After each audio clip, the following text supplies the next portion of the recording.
Hey guys, Benji here from the Contractor Evolution Studio.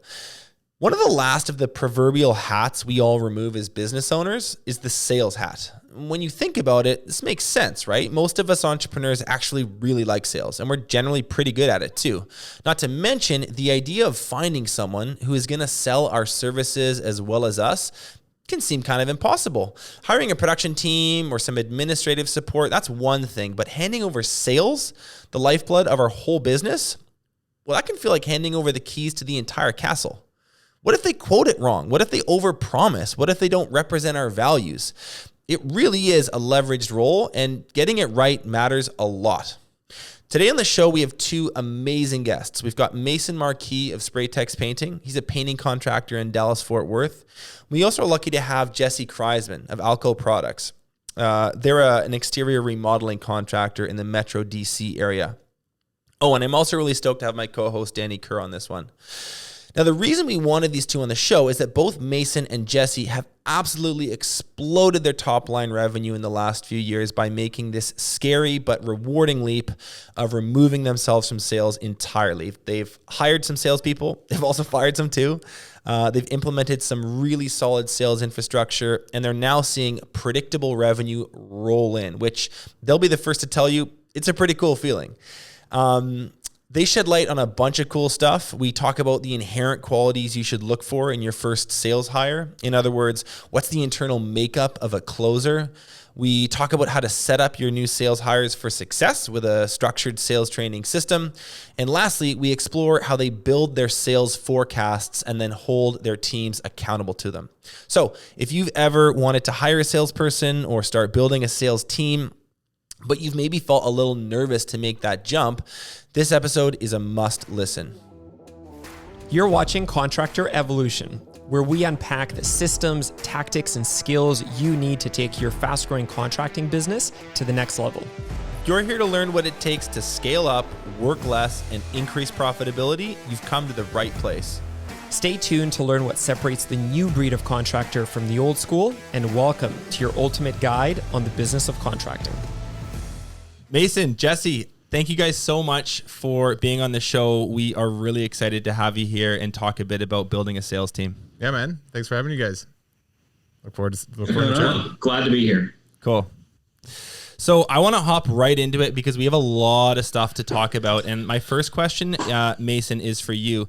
So you, over the past few years, have gone through this big jump that a lot of contractors go through, which is taking off that last hat, which is often sales, and handing it off to your first salesperson, then building a bit of a sales team. And I'm wondering, like, how did you know that this was a necessary step for your business's evolution? Was there a realization that you had that made you go, you know what, I probably can't do all the deals for Spray-Tex from now until the end of time. I got to get this off my plate. Yeah, so I started my company always knowing that I wanted to scale. Between the E-Myth and the business system that I bought, I just knew scaling was inevitable.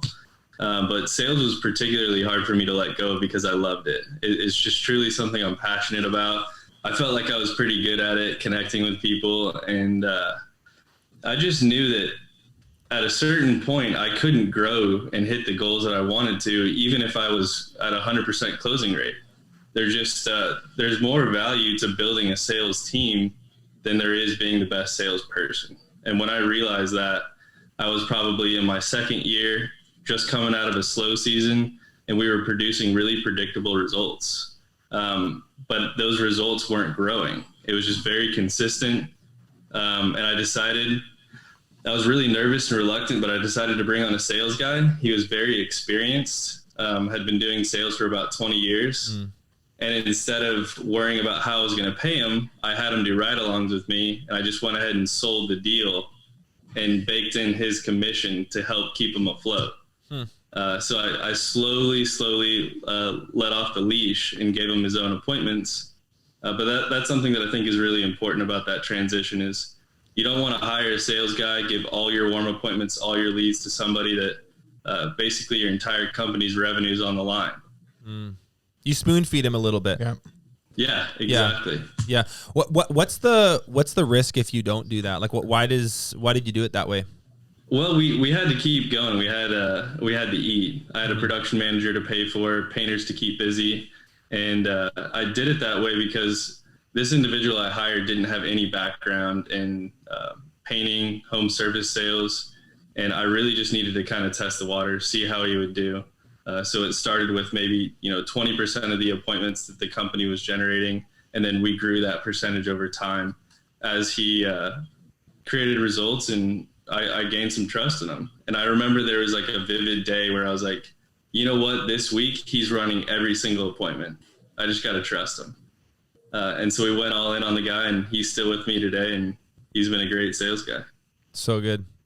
I really like this idea of easing someone into a role, any role, but sales especially, because it's so subtle and the stakes are high. So that makes a ton of sense to me.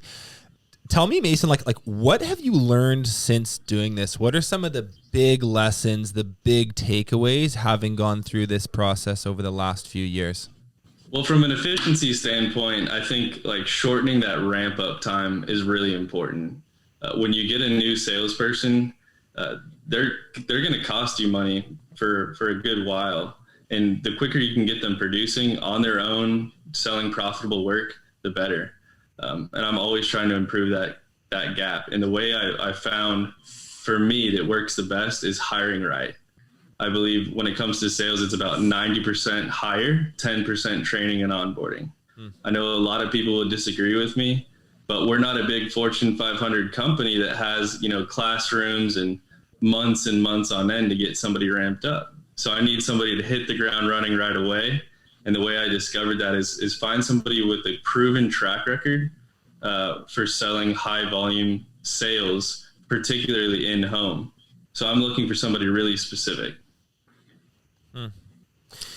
Can you, when you say you're looking for someone really specific, can you describe what those essential characteristics are? I think because somebody that's listening right now, they're thinking, I know I need to hire a salesperson at some point, and I want them to do an awesome job, but I actually don't know what the analytical scientific approach is. What are the key ingredients that make this person successful? And Jesse, Danny, if you guys have thoughts after Mason, please add them too, because it's such an important point.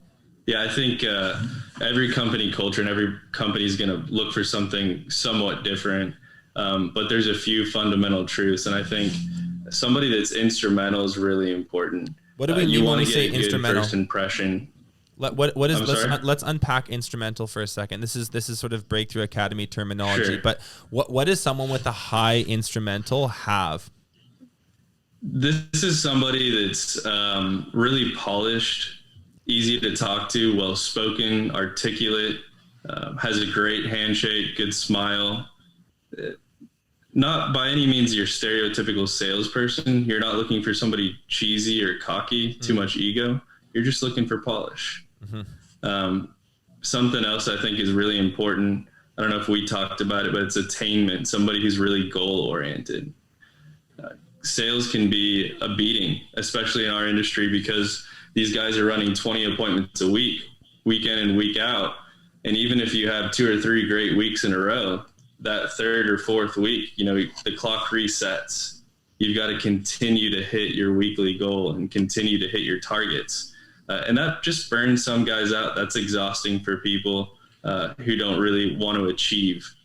So you're looking for someone that's just intrinsically motivated. They're goal oriented. That's kind of the way that the way that they came out and the way that they were raised.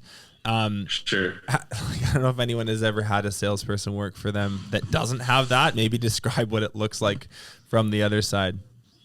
Somebody who's just a little bit more apathetic, or you know what it is? It's easy to find when salespeople take things personally. Yeah. Or they start to get sensitive.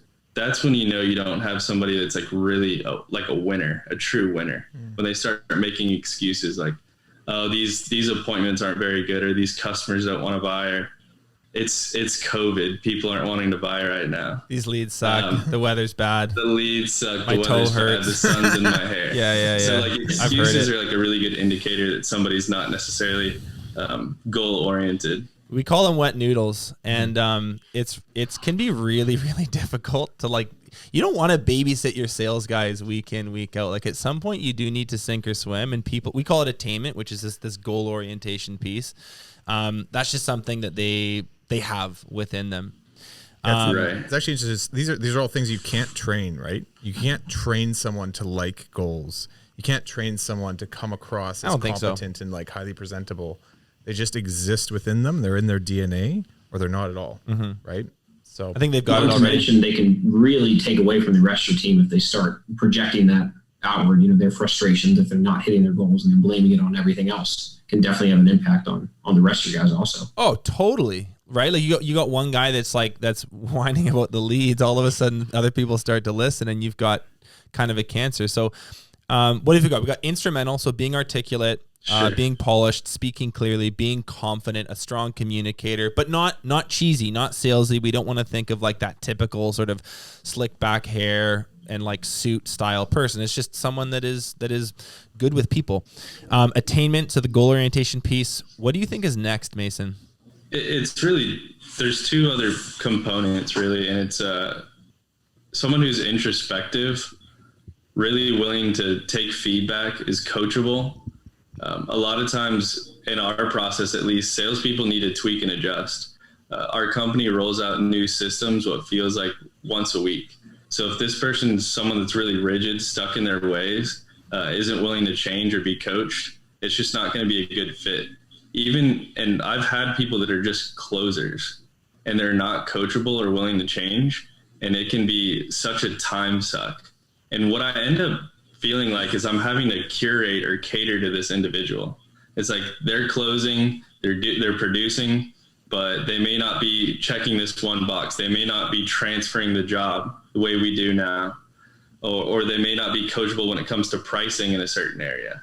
So this piece is something I learned over time. It's not something I thought I needed right away, but I think that's one that's overlooked. I totally agree. You have someone like that, you're walking on eggshells around them, and oftentimes too, like people that have low introspection, which is this, are they coachable piece? They actually are quite good at their role. Like they close deals for you, but they're kind of a dick, and the rest of the team doesn't really like them. They're difficult for you to work with, and while they may bring you results short term, culturally, that's not the best fit. That's a problem. Yeah, it's interesting when you have good people working for you that maybe aren't the best at what they do. You can work with them over time. But if you have guys that close deals all day long, but you just don't get along, that's not a long-term play. I would so much rather have someone that is like super coachable, super open, and actually have like a lower SR, and then work on that over time with that person. Do you guys feel similarly? Absolutely. Yeah. I have to admit, I am. When they produce numbers, I do everything in my power to try to justify their behavior. Like, this is a weakness of mine. This is truly something that I struggle with. It's just, I will excuse people if they're bringing in the revenue. So this is something that I need to work on. I'm really focusing on finding people like this. Fair enough. You're looking for a bit of a unicorn, but they absolutely do exist. Okay, so coachability is that third piece. Sure. Was there a fourth, Mason? There's a fourth and most important, and I saved it for last just because I feel like we need time to discuss it. It's integrity. And we've all got different ideas of what integrity means to them, but when I talk about integrity, I'm talking about word. Somebody that honors their word. And this is huge in sales. When they're going out there, you know, they could train your process day in, day out, you know, score perfect on any comp model. But when they're out in the field, there's just no telling how they're going to represent you.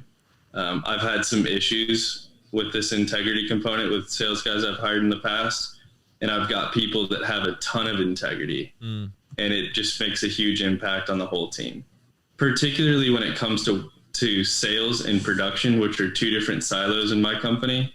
The way they work together, that integrity piece is huge.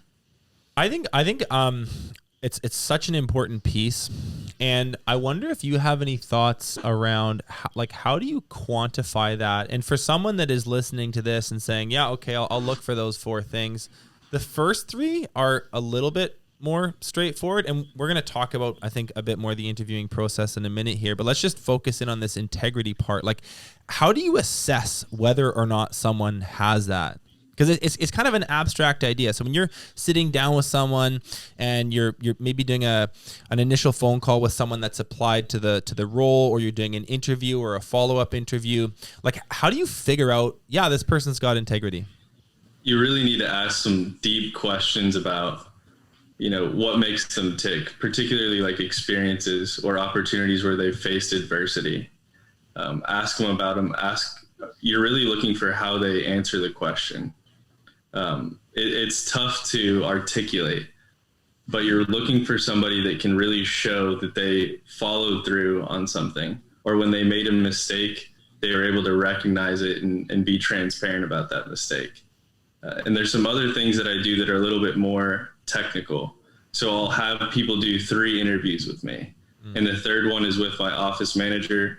And each interview is at a different time, same location. And I'm looking to see how they communicate with me. So good salespeople will say, okay, great, got the time, got the address, I'll see you at this time. And they'll even text, I'm on my way. And then they'll show up 5 minutes early. Those little pieces are things that I'm looking for. And they have to do it 3 times in a row. And when they get really exact and they show up on time, they're prompt, they communicate well. If something comes up, which happens, hey, this came up, I can't make it on time. Can we reschedule? Can I come 15 minutes late? That's huge to me. Somebody that gets in front instead of just showing up late. So I've had that happen. I've ended up hiring somebody that, had to show up late, but they communicated it to me in advance. That's awesome. Do you have any thoughts on how to find that, Denny? You've hired and worked with so many salespeople. Like, what have you learned about this? I just asked them, can you keep your word? And they say, yeah. And I'm like, perfect. It's not that easy. Yeah, a couple things. I mean, one is, and Mason, you're hitting on it right now, but I'll actually ask them to do something for me. Right. Hey, can you check out this section of our website? And I would just love to hear your thoughts on it later on. Next interview. So it's a little test. Yeah, just get and it's more just like, I don't tell them I'm testing them. I'm just like, could you check this out? I'd actually love to get your feedback on this. We just wrote this up on the website last week. Maybe next time we'll chat a bit more about it. I'd love to hear what your thoughts are. And I just want to know whether they did or not, right? And then when we come back to the next interview, I'll ask them a bit about it. So what did you think? And either they're giving me lots of insight because I know they read through it, or that's very, very bland and very like they didn't get into it because they didn't give it a lot of thought, right? So totally. The other thing generally, Mason, what you're talking about, integrity is one of many what we might look at as values inside of people. And so they're always the hard things to find because it's like, well, you can ask them directly, like, do you have these values? And people can just say yes or no. Yeah, like, are you honest? And like, definitely. I'm for sure. Great. Super. Yeah. 10. Yeah. I usually look at where they've been challenged in these areas, and I'll ask them straight up, where in the past have you been extremely challenged, or you have not been able to keep your word? And in what situation did that happen? And I'll see what they can give me some good examples, because I'm asking for the hard stuff. Totally. Yeah, it's uncomfortable for them. Yeah.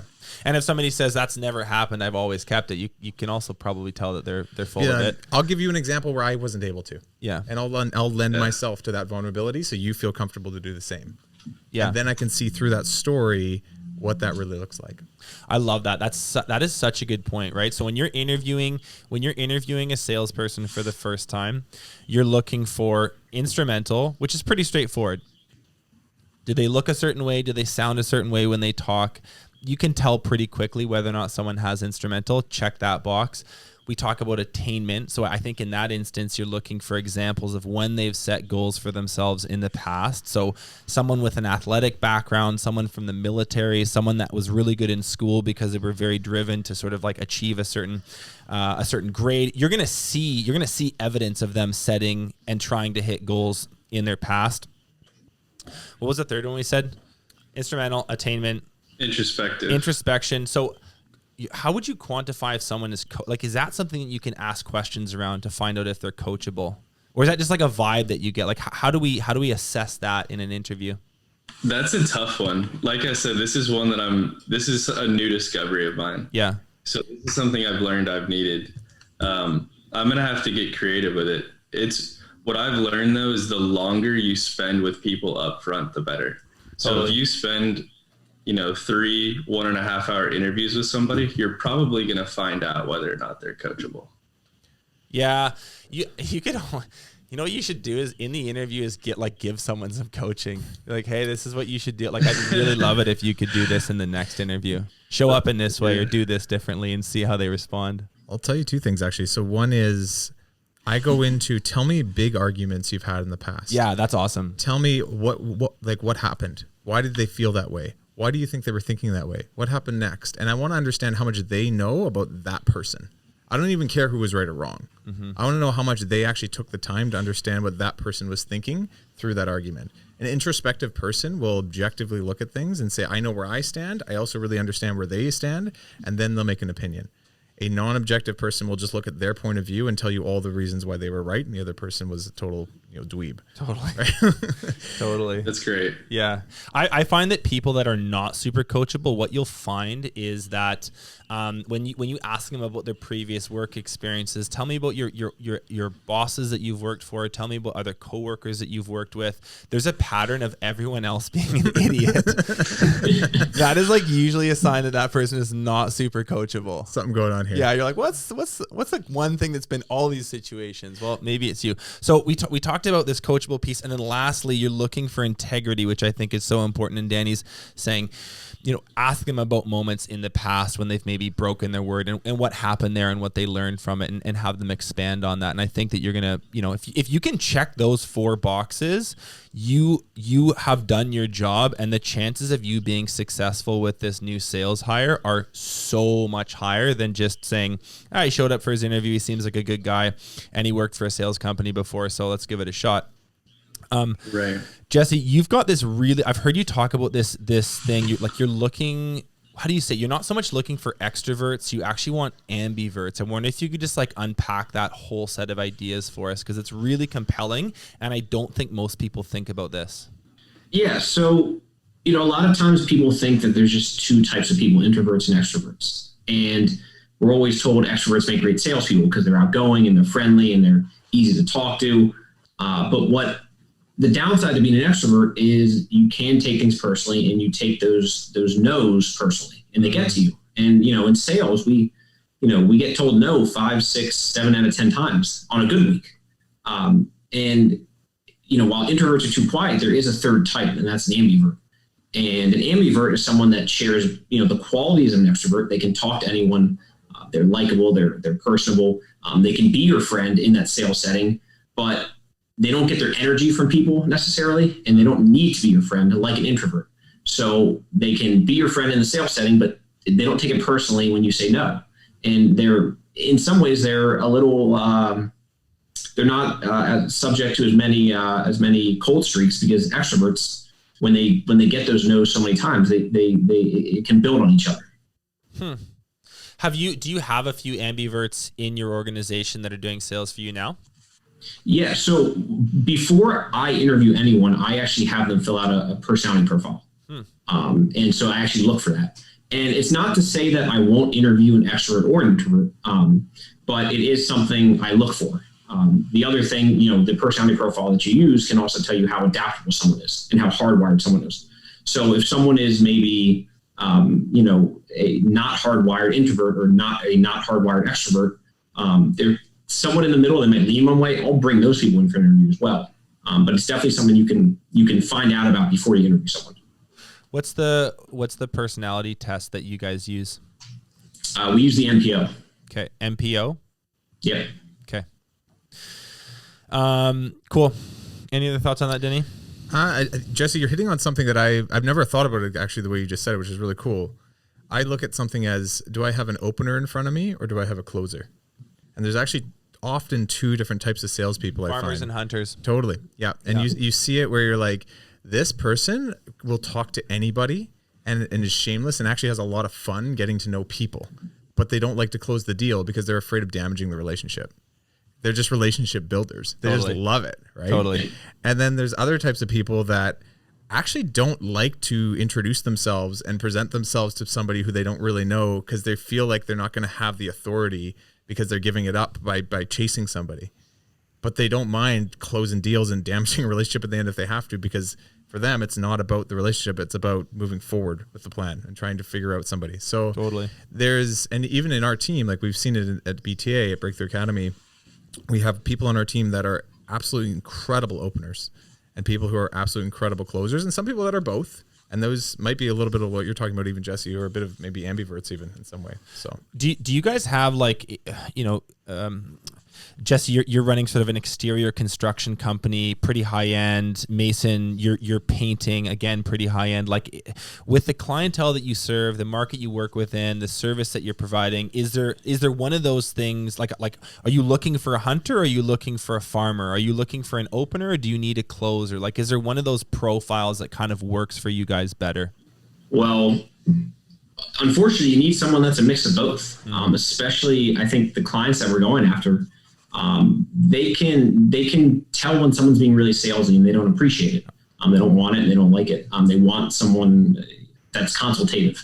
So you need someone that can be personal and be friendly and engage with the client and get to know them and kind of break down that barrier and gain their trust. But at the same time, their job is to sell. And so they do need to be able to close when it comes down to it. I think the key is finding someone that has a bit of both traits. And like Mason said earlier, if they're coachable, you can teach them how to close. But it's definitely nice to have both of those traits if you can. Cool. So you just said something, you can teach them how to close. And that is a good segue into sort of another section of this conversation, which is talking about really high performance onboarding programs. And Jesse, I want to start with you on this conversation. You work with Coach Braden. Like we've worked with you for just under a year now with Breakthrough Academy. And like, we're just like blown away at how structured and how supportive an environment you create for your new sales hires. Like you guys are doing a lot more than printing some business cards and having them read some company policies. So tell us, I want to get into like the actual blocks, like what do you do? But first, just like explain to us why you decided to invest so many company resources into this onboarding process. Sure. So in my opinion, the key to building a great business is building a great team. And that's not something that's easy to do. It's really easy to build or to ruin a great team, but it's not easy to build a great team. And building a great team starts with onboarding and bringing those people in and making them feel like they're part of the team from day one. And so having a structured, system and process oriented onboarding approach is key to doing that. So it's about culture. Like the skills will come later and we'll get to that, but it's really important for you guys to create an environment where people can support each other, not be competitive. And so that's kind of why you've decided to invest in it. Why don't you take us through what it actually looks like? Like if I just been hired by Alco Products to come and sell for you guys, like what would my onboarding process look like? What is my first 2 weeks? What am I going to experience? Who do I talk to? What can I expect to learn? Kind of walk us through that a bit.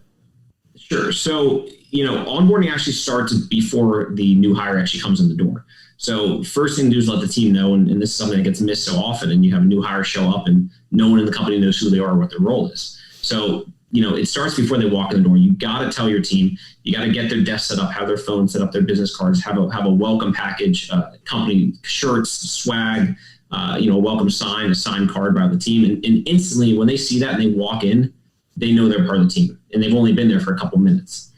And then after that, we have a pretty structured approach. For salespeople specifically, though, we don't even have them start doing any sales training until about on the fourth day.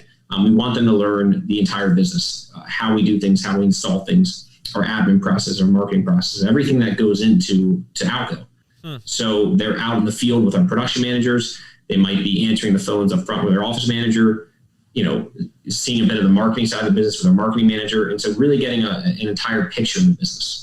Like they're even on site. Like you're sending them to job sites to see how the production process works, to see how your project managers use their systems, to see how the technicians install siding and windows and what have you. Yeah, so I'll have them go out with our project managers the first 3 days to different sites. I tell them, don't wear your button downs and your khaki pants, throw on jeans, boots, and be out in the field.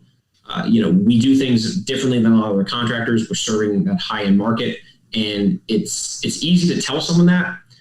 but they don't absorb it the same way. When you have them actually see it and see the job site cleanliness, the attention to detail, that stuff really reinforces what we're trying to sell.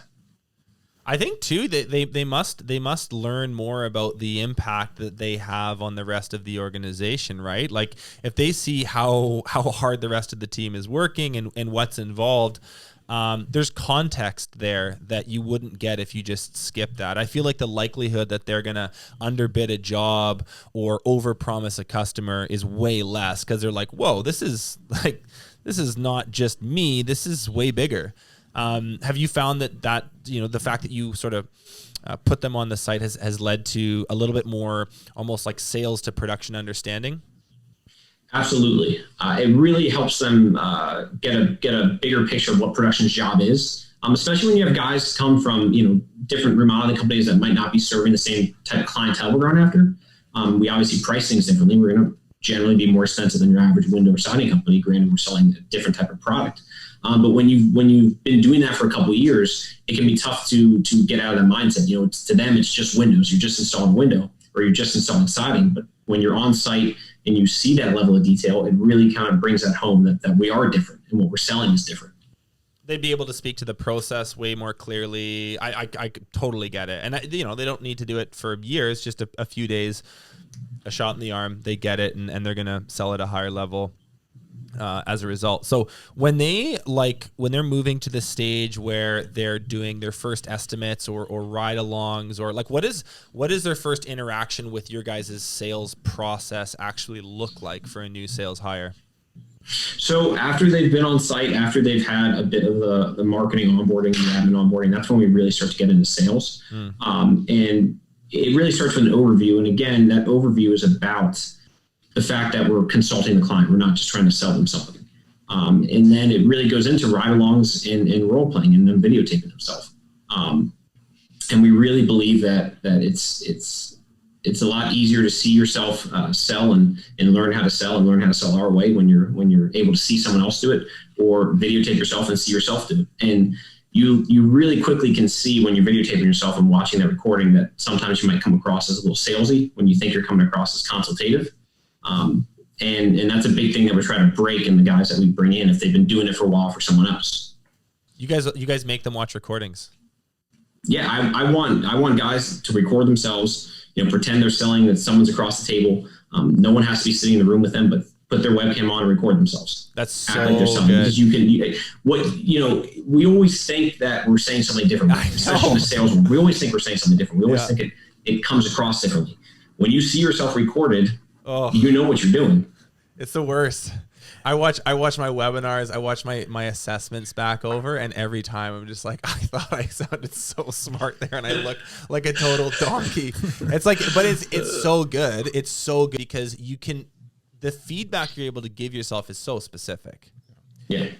And it's great too when you have those recordings, you can share them with the team, and when you build that great team, everyone's willing to help, and you can get input from the other sales guys, and that's really helpful as well. It's unpretentious. Everyone is willing to look at their shit and look at parts of their sales game that isn't as good as it could be.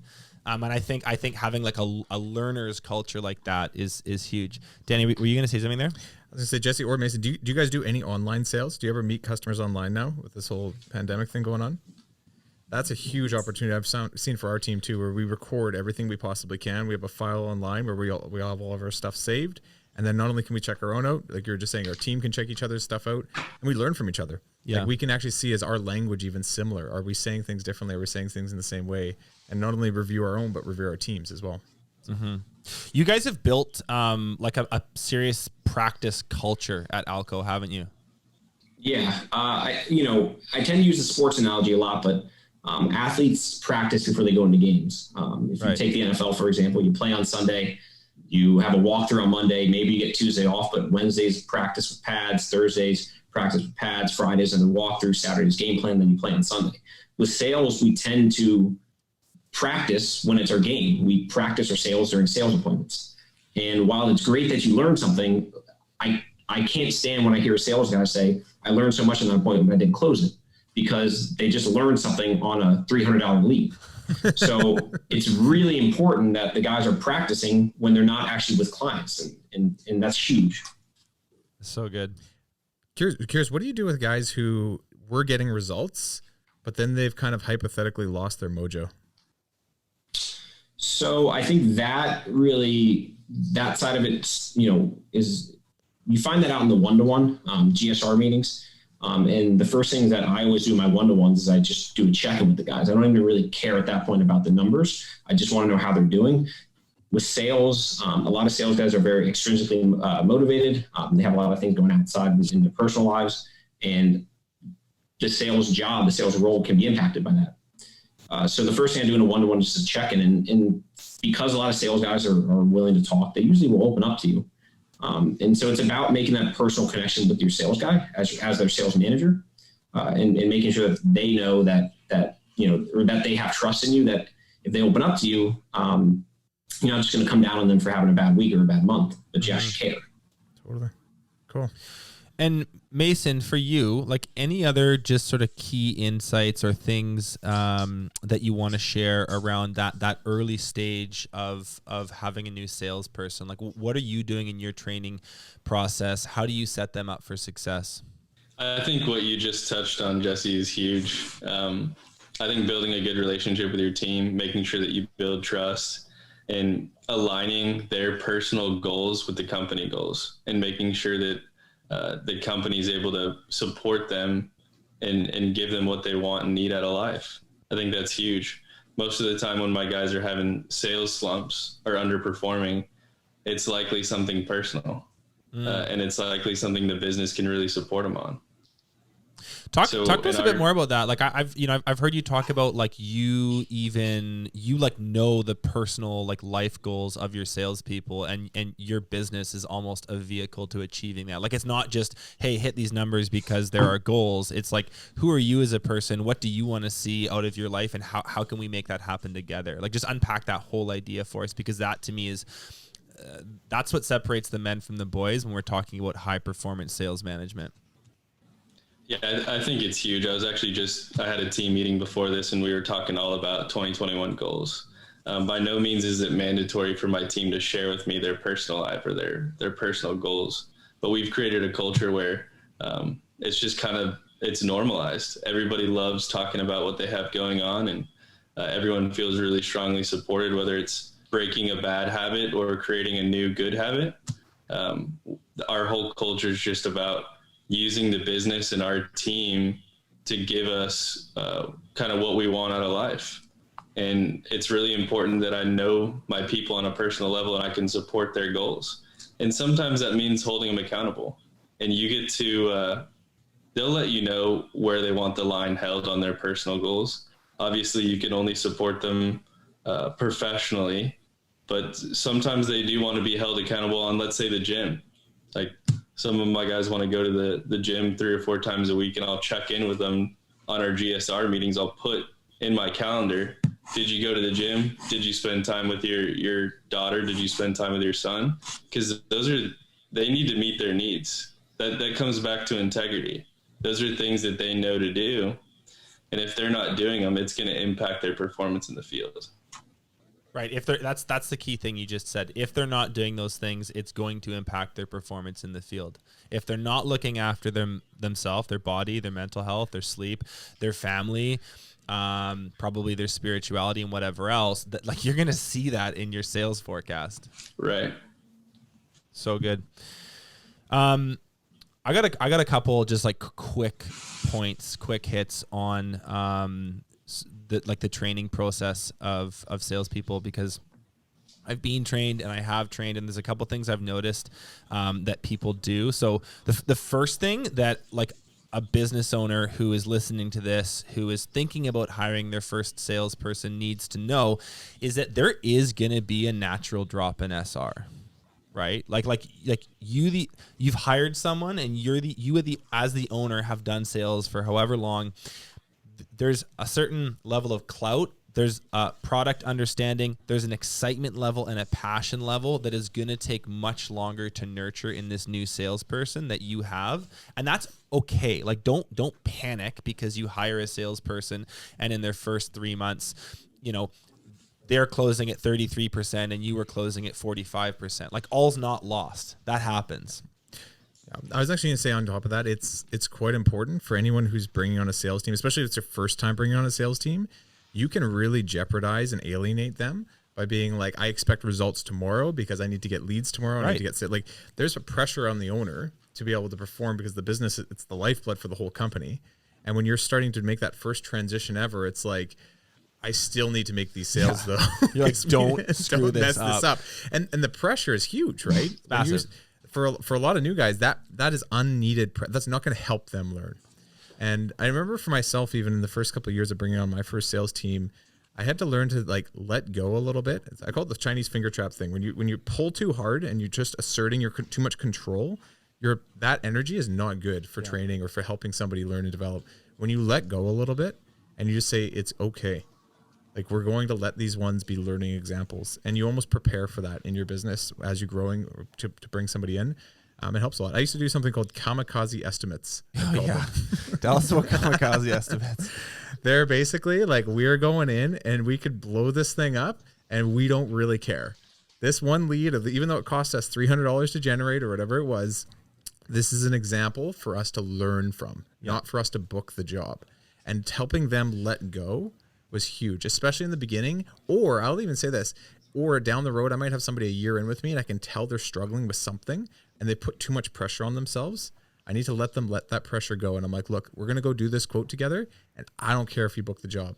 Now, I don't always do that, but I do that when I can tell pressure is actually the problem itself. Right. Yeah. Like, to be clear, Danny's not advocating for like every estimate. Just you know what? Just have a good time and just do your best. That's not what he's saying. But like, when you can tell that this learner really needs that, they need the pressure taken off for a second, it's actually good to give them sort of a sandbox to play around with. Just go focus on this one specific thing. Forget about the outcome. The other thing that I see new sales managers or owners do a lot when they're training new salespeople is there's a tendency to overcoach. So they give way more feedback to a new person than they can handle.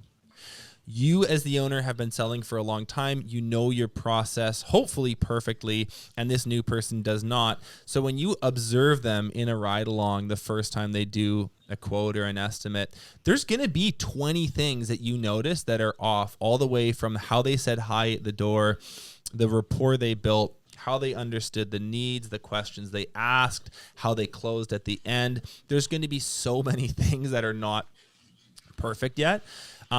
They don't need to hear all of that from go. Give them one thing to work on for a few estimates and then come back to see if they've learned it. So sort of like when I'm a terrible golfer, and I've had a lesson before, and he's like, oh yeah, your swing is terrible, obviously, but for the next 100 swings, all I want you to think about is the way you grip the club, and just do that 100 times. And then he came back, and then we talked about my feet placement and how I kept my eye on the ball, but it was incremental. It was done in stages. So one of the highest impact sales coaching events I ever had, it was 2 hours long. We did an estimate, and the only piece of feedback I got to work on was your rapport build was too short. You went straight into business. You started asking them about their home and like talking about pricing and products, and they weren't really comfortable with you yet. So all you need to do for the next 30 estimates is build rapport for 25 minutes. Set a timer on your phone. Like you have to do that. Once that's done, we'll work on the rest of it. But that one piece of advice literally created a 10% bump in SR. Like, I closed way more deals just from doing that one thing, to say nothing of the feedback that followed later on. But it's a natural tendency to be like, you did all these things wrong. Here's 20 pieces of feedback. People can't do anything with that information. So I think a little bit at a time is way more effective. Jesse, I wanted to go to you for a sec on like the ongoing management piece. We talked a little bit about your onboarding process, the warm welcome, the training they receive in those first few weeks. What does your actual management system look like longer term? So how often are you meeting your people? Do you do team huddles? Do you do one-on-ones? What do you talk about? Just like take us through the sales management systems that you guys lean on that drives performance. Yeah, so we do both. We do a team meeting every week, and then we do a one-to-one GSR every week. I think it starts with setting goals. When that new sales guy first joins, having them write down their goals, and I think that's big, is writing them down, not just speaking them. So you have something that you can go back to, having them write down their goals, and then coming up with team goals. So setting a monthly sales goal based on what obviously the company needs, but what each individual sales guy wants to hit. And from there, you can go through that as a team. You can work to achieve that goal as a team. And then in your one-to-ones with your individual sales guy, that's where you can really break it down. And so what we do also is we have a shared document. We call it a sales pipeline between myself as a sales manager and each sales guy. And so I can see the leads they're going on, the statuses that, where they are in the process. And what that is not really to even keep track of them and keep tabs on them, but it's to figure out how I can help them close those jobs, and how I can better support them. So they'll put notes on there about they need a reference for this. They need a customer wants to drive by a previous job and see that. And it allows me as their manager to help them close those jobs. Cool. So you've got a feedback loop. Where do you is that in CRM? Is it a spreadsheet? What's the tool that you use? So we use a CRM to keep track of all of our clients in our sales metrics, but the sales pipeline is just on Google Sheets because it allows myself and the sales guys to really quick add notes and for everyone to see, what's going on. Mm-hmm. Okay. Instantaneous kind of, feedback. Cool. You can tag people in it. So, it gives you notification. And so, it's one of the simpler tech pieces we use, but it works great. So you by doing that, you're shifting your relationship with your sales guys more to a coach from a boss, to go back to a sports analogy. You're using the data from the field, the tracking that you do, to inform the feedback and coaching that you give them. And that's a way more supportive relationship for these guys and girls than saying, you missed your goals, do better next week. Yeah, exactly. I mean, they know that you're looking at the numbers. Yeah. Your sales team knows that, but you don't need to, they don't need you to reinforce that, right? Mm-hmm. That's for us to do, always keep track of numbers, but they need to know that you're there to help them. And ultimately, if you're there to help them, it's going to help the company succeed. Yeah. Okay. I got another thing I really want your guys' thoughts on, because this is a pitfall I see a lot of times. Someone is, at this jump, they're ready to bring on their first salesperson, and they haven't actually established a sales process yet, or a structured system to follow. So they hire somebody that maybe has all those things, Mason. Maybe they do have an instrumental. They've got high instrumental. They have high attainment. They're coachable. They have integrity. Great. But then we're like, hey, just follow me around for a while and figure out what I do. And there's all of these subtle things, these cues, these questions that get asked. There's body language. There's a process that this contractor, this owner, maybe doesn't even realize that they're doing. And so the coaching that to someone else is really, really difficult. And then 3 months later, this person's selling at 7%. They're closing 7% of their deals. The owner's unbelievably frustrated. This new salesperson feels totally unsupported and lost. Talk about the role that a well-structured sales process plays within this whole finding new salespeople challenge that we're kind of discussing right now. Yeah, I wouldn't even go about hiring somebody without a well-established sales process. I don't even think you're rolling the dice.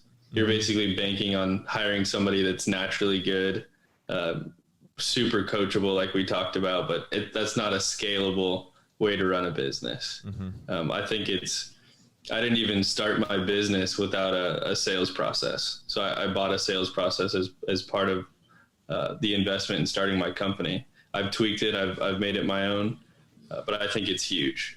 There's things that need to be done in a repeatable fashion, and it needs to be communicated to your sales guy clearly, so that each person that comes on board is presenting a very similar experience to the customer.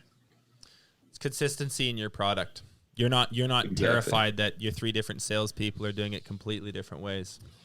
I'll say this too. You find, Jesse and actually Mason, I'd love to hear this from you. We talked a lot about what salespeople are great at. What are natural salespeople actually really bad at? Usually, what do you think that is? What do you think? Follow up. Sure. Details, follow up, all the in between stuff, right? And you find the best guys who understand people really well and can find needs and handle objections and talk to customers and build relationships, they struggle without a system because they need something to hold them together. Yeah. Otherwise, the whole thing just falls apart, and they might do a great job selling, but like you just said, no follow-ups done because there's no process to do that. Or they might do a great job, getting leads, but they can't actually book a time with a client because they can't figure out how to show up on time. Yeah. Without a good sales process, great salespeople who understand people very well can fall down. And they do. Yeah. They do. Like, sales is very methodical. I think like people forget how formulaic it is. It's literally the exact same series of steps you do every time. You build rapport with someone, you make them like you build some trust, you ask them some thoughtful questions, you figure out what they need. You talk about your product in a compelling enough way that makes them think that you can deliver on that for them, and then you ask them for some money. And if they say no, you call them a week later. Like that. Literally, that's that every single time. You could be selling airplanes, you could be selling paint jobs. It doesn't really matter. It's going to be some sequence of that. There may be a few tweaks to some of the steps. Maybe it's longer, maybe it's shorter. But I still having done literally thousands of reps now of assessments and estimates and different sales meetings, I have a checklist right in front of my computer every time I go on Zoom to do a deal. I don't do it from the head at all, because I need something to fall back on, and I'm terrible at details and I forget things all the time. So to me, it's that of everything that we've talked about today. It's one of the most core pieces of infrastructure you would need before you go out and even do the interview, is think through what are those steps for you in your business that's going to lead to a really predictable result. That's going to lead to a 40% closing ratio every time. I've got a good question, Mason and or Jesse. When you have a new person coming on and you're training them and you're working with them and it's not working out, when do you know to let them go? That's such a good question. I think that's probably one of the toughest, if not the toughest parts of being a sales manager. Because like we talked about earlier, you got to give them time to learn your system and learn your process, especially if it's different than what they've been doing before. It's obviously you can set targets, but for when you want them to have a certain amount of jobs closed and whatnot, but that is definitely the toughest. I've always found that if they can follow the steps, because like Mason, we purchased a sales program. That was one of the first things we did when we were starting to grow the business, and we've tweaked it over time, but it has steps that have to be followed and that are different than a lot of other sales systems, especially in our industry. And if they can't follow the systems and they're not getting the results, they can't follow the steps and they're not willing to learn how to follow the steps, that's usually the tell for me. But if they follow the steps and they follow the process, even if they're not closing, I'm willing to give that person more time, because I have trust in my hiring process. And I know that if I've hired the right guy and they're following the steps with more experience, usually those sales will come. Totally. So it's almost like you're you know what, you may not be as skilled as I need you to be. I can work on that. But if you're not committed, we can't work on that. Exactly. Like I said earlier, I think you can teach someone how to close if you're willing to, and if you have the tools in the system and in the steps for them to follow. But you can't teach someone how to listen, and you can't teach someone how to learn. Like Mason said, you need someone that's coaching. Huge. It's just so good, guys. These are all the gold nuggets, I think, that are going to help people avoid some serious icebergs when it comes to bringing on their first salesperson or building a sales team. And I want to sort of getting close to the end. I want to wrap with a fairly open-ended question here to get all you guys' thoughts on. But if you put yourself in the shoes of someone who's listening to this and they're at that stage, they're ready to make the jump, what advice do you have for them?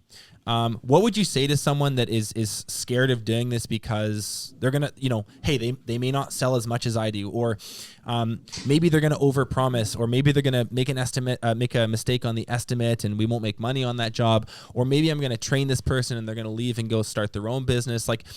This is a scary jump for a lot of people, and you guys have gone through it. So what's the advice or the perspective that you would share with someone that is ready for that jump but nervous about doing it? I think it's really important that this person realizes that they are going to fail. you're absolutely going to make some bad hiring mistakes. You've got to keep your goal in mind and, hit it any means necessary. And you're going to end up going through people. Maybe you'll get lucky and the first salesperson you hire works out great. That did happen to me, but I've had many bad hires in between then and now. So I think it's important that, your business will survive. If you've got a good infrastructure in place, great people on your team, it will survive a bad salesperson. You just need to be willing to continue to persevere and be willing to fail. You're going to learn a lot from your failures. And then the other advice I would give them is start your hiring before you need somebody. You don't want to have too many appointments that you can't run them all yourself and you're desperate to hire somebody. That's a good way to make a hiring mistake. And then the other thing is I would slow down and not hire if you're not 100% sure about it. So if you're interviewing people and you're just not certain about any one of them, continue to interview more and more people until you have that certainty, because it's a lot easier to spend time on the front end than work somebody bad out on the back end. Amazing. It's funny. My first sales hire could not have worked out worse, but ended up being one of the best learning lessons for me. And in some ways, I'm glad it happened. So I always like to think back on that experience. I think the things I would tell someone is pick your process, build your systems, and then stick to it. When you bring those people in, you got to have that sales system. You got to have that stuff already in place. And if you don't have that, I don't necessarily think you're ready to, because you need to be able to give that salesperson the tools in order to succeed. But once you have that system picked, whatever it is, make sure it works for your business, but trust it. And if you do the homework, setting that stuff up, you might make some bad hires, but again, it's a long-term game. It's a numbers game, and over time, you'll win more often than not. So good. Danny, anything to add? I see a lot of people, they prolong the time it takes to actually bring somebody into the business to do this. And this becomes like the last thing they let go of. And they're kind of like, well, no, like this is my thing. Like, this is what I do the best, and I got to keep doing it. And they hold on to it probably a couple of years longer than 100%. They actually should. See it all the time. And I'll just say to all those people who feeling that or are guilty of that, I want you to ask one thing. First, I want you to look at people as an asset versus a liability. And I'll say this to you to help you with your brain on this one. How much can one person book in a year as far as new sales? And then realize for every year that you don't have that person in their role, that is lost opportunity cost that you'll never even realize and see again. And that's one more year past that you wouldn't have brought in those sales, brought in that next sales guy, and moved forward. I think it's organic and natural for owners to be the best sales guy and to have to be the last thing you delegate out. But I do think because it's a very emotional thing to let go of, people usually wait 1 or 2 more years than they should have, and there's huge opportunity and cost in doing that. So, guys, that is like such incredibly valuable advice for someone to hear who's about to navigate these waters. I think that's probably a really good place to end it. Thank you guys so much for doing this. We really appreciate you spending the time, and we hope that you come back and do one of these again soon, because this has been just chock full of gold nuggets, and I'm sure there's more. It's great meeting you guys. Good chat. Awesome. Thank you, guys. Yeah, thank you guys. Thanks for having me. See ya. It's awesome. Hey, if you enjoyed this show, hit that subscribe button. It's what allows us to produce more awesome content for you, totally for free.